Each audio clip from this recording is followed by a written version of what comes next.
हम लाते हैं talk shows और अनलिमिटेड एंटरटेनमेंट सिर्फ यूट्यूब पर। अगर आपने अभी तक हमारा चैनल सब्सक्राइब नहीं किया तो अभी सब्सक्राइब करें और बेल आइकॉन को क्लिक करके हमारी लेटेस्ट वीडियोस के बारे में अपडेट जानें। देखिए, वो इंडिया ने सारा जो है वो आपकी ओआईसी का जो मामलात है वो ठप कर दिया। अब आप यहाँ पे बैठ के बातें करें कि नहीं जी नहीं वो तो ये बात नहीं थी, वो तो वो बात नहीं थी। सो ये एक बहुत बड़ा सेटबैक है।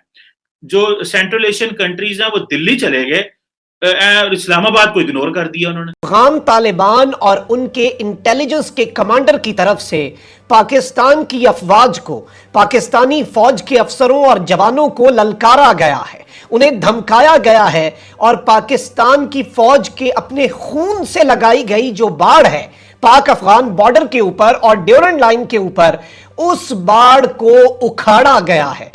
इंडिया एक बड़ा इकोनॉमिक पावर बनने का ख्वाब देखते हुए आगे बढ़ रहा है। आप खुशहाली के जजीरे बना सकते हैं। गुजरात खुशहाली का जजीरा है जी, इसमें मोदी ने बड़ी इन्वेस्टमेंट लाया है।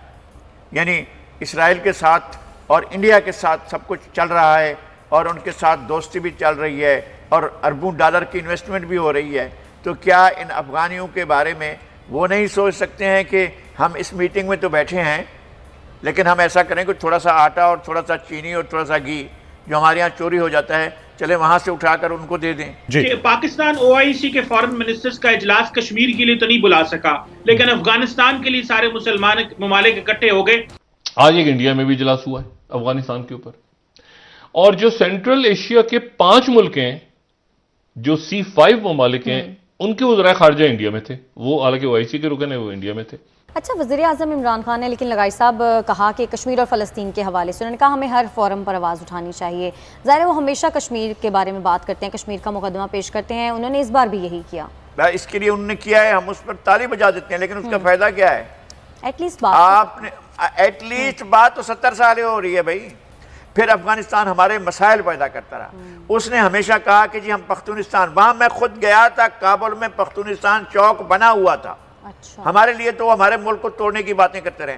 और वहाँ पर जो उन्होंने 5 वज़ीर ख़ारिजा वहाँ पे थे और जयशंकर ने कहा कि हम अफगानिस्तान की मदद करेंगे अवाम की, मगर किसके थ्रू करेंगे? तालिबान के थ्रू ही करेंगे, और तो किसी के थ्रू कर नहीं सकते।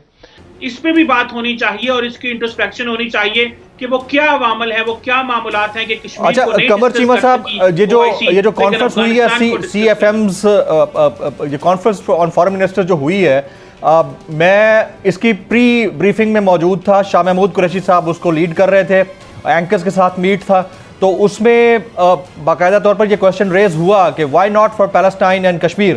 तो शाह महमूद कुरैशी साहब ने कैटेगोरिकली इसके ऊपर कहा कि ये 1 पॉइंट एजेंडा है एंड अफगानिस्तान के लिए है। यस, कश्मीर इंपॉर्टेंट है, उसके ऊपर भी हम कोशिश करेंगे कि आइंदा आने वाले दिनों में इस तरह का एक सेशन रखा जाए, लेकिन अभी फिल वक्त आप लोग अफगानिस्तान के ऊपर बात कीजिए ना। हम ऐसे ही अपनी तरफ से एकतरफा मोहब्बत किए जा रहे हैं अफगानिस्तान के लोगों के साथ, हमारे साथ नहीं होनी चाहिए। इंसानी हमदर्दी की बुनियाद पर सब कुछ किया जाना चाहिए जो मुतालबात किए गए हैं, लेकिन कौन करेगा? कौन? क्या ये मुतालबात आप अक़वाम मुत्तहिदा में ले जाना चाहते हैं? ले जाएं। ये इस्लामी मुल्क एक साथ आवाज़ होकर, एक साथ होकर कर भाई, इसका सबसे बेहतरीन मसला यह है कि आप सार्क को एक्टिवेट करें और सार्क का इजलास बुलाएं। अफगानिस्तान तो सार्क का भी मेंबर है, वो बैठ जाए और आप कहें सार्क के मुल्कों के भाई साहब आओ इनकी मदद करो। आप या जाएं और चीन, रूस और ईरान के साथ बैठ जाएं, कहें कि जनाब आपका बिल्कुल पड़ोस में है ये मुल्क का बेचारा, बहुत बुरी तरीके से लोग भूख से, अफलास से, नादारी से, बीमारी से, सर्दी से, शदीद सर्दी से जान बहक हो रहे हैं, आप लोग आए मेहरबानी करें। ये क्या खूबसूरत एक प्लान था। इंटरनेशनल नॉर्थ साउथ, इंडिया की जितनी पॉलिसी है सेंट्रल एशिया के साथ, चाइना की है ईस्ट से वेस्ट, ऐसे है ना, यूं इंडिया की जितनी पॉलिसीज हैं, इंडिया की, ईरान की, वो हैं, और इवन पाकिस्तान की भी वो हैं साउथ से नॉर्थ, इधर नीचे से ऊपर की तरफ। तो ये किस कदर खूबसूरत प्लान बना था जिसको international north south transport corridor का नाम दिया गया था। और बहालत मजबूरी बेशुमार मारे। तालिबान तो पाकिस्तान की बात भी आपने देखा ना, बहुत सारे मामलों पे तो खुद मुख्तार है, वो पाकिस्तान की बात भी नहीं सुनते। वो ये टीटीपी के हवाले से और बाकी हवालों से पाकिस्तान की बात भी नहीं सुन रहे। वो कह रहे हैं जंग हमने लड़ी है भाई, हमारा मुल्क है। अच्छा, और किसी मुल्क में अगर आइन ना हो तो कॉन्स्टिट्यूशन जो है वो कॉन्स्टिट्यूशनली आप रियासत को ख़त्म नहीं कर सकते। ठीक है, कॉन्स्टिट्यूशन कहता है कि आइन अगर नहीं है, और ये आलमी कानून है, तो रियासत अपनी जगह मौजूद होती है। ये नहीं आप कह सकते अफगानिस्तान ही नहीं है अगर वहाँ पे आइन नहीं बना भी।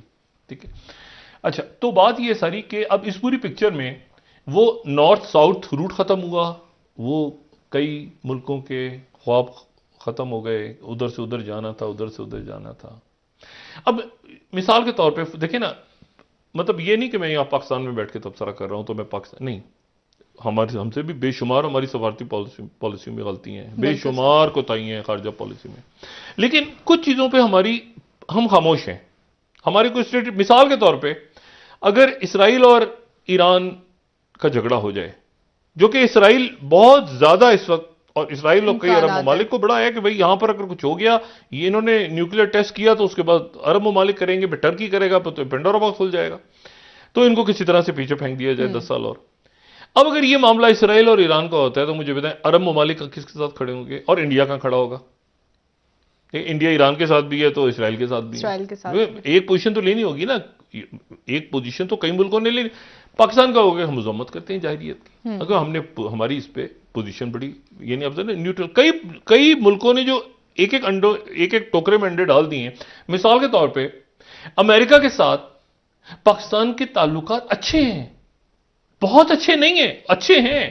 मतलब ये नहीं हम कह सकते कि हम कोई अमेरिका के कैंप में हैं ये होगा, लेकिन ये भी नहीं है कि हम अमेरिका से बिल्कुल कुटी हो चुके हैं, ऐसा भी, और ऐसा होगा भी नहीं।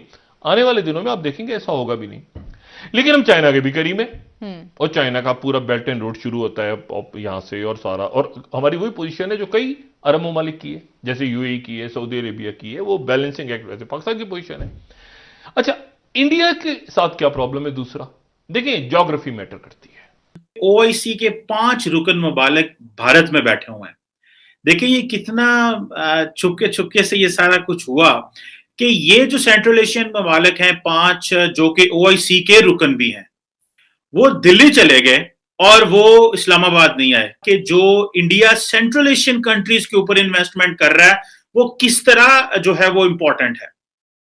सो इंडिया ने ओआईसी का ये जो आज का मूड पाकिस्तान था, इसको फेल करने के लिए जो भारत के वजीर खारजा जयशंकर जो है, उन्होंने 18-19 जो फरवरी का ये जो एक इवेंट है वो इंडिया में किया है, और उसमें वो कामयाब हो गए हैं, क्योंकि ओआईसी के अब ये मुसलमान ममालिक हैं, और ये आपको पता है वही सेंट्रल एशियन ममालिक हैं जिनकी अगले दिन भी मैं बात कर रहा था कि ये जो ताजिकिस्तान है, किर्गिस्तान है, उज्बेकिस्तान है, कजाकिस्तान है, तुर्कमेनिस्तान है, उज्बेकिस्तान, ये सारे के सारे अब ये इंडिया सेंट्रल एशिया डायलॉग की बात कर रहे हैं, और ये भी अफगानिस्तान पे ह्यूमैनिटेरियन असिस्टेंस की बात कर रहे हैं। सो इंडिया ने एक पैरेलल डायलॉग खोल लिया और उन्होंने सारी की सारी ओआईसी को नाकाम कर दिया।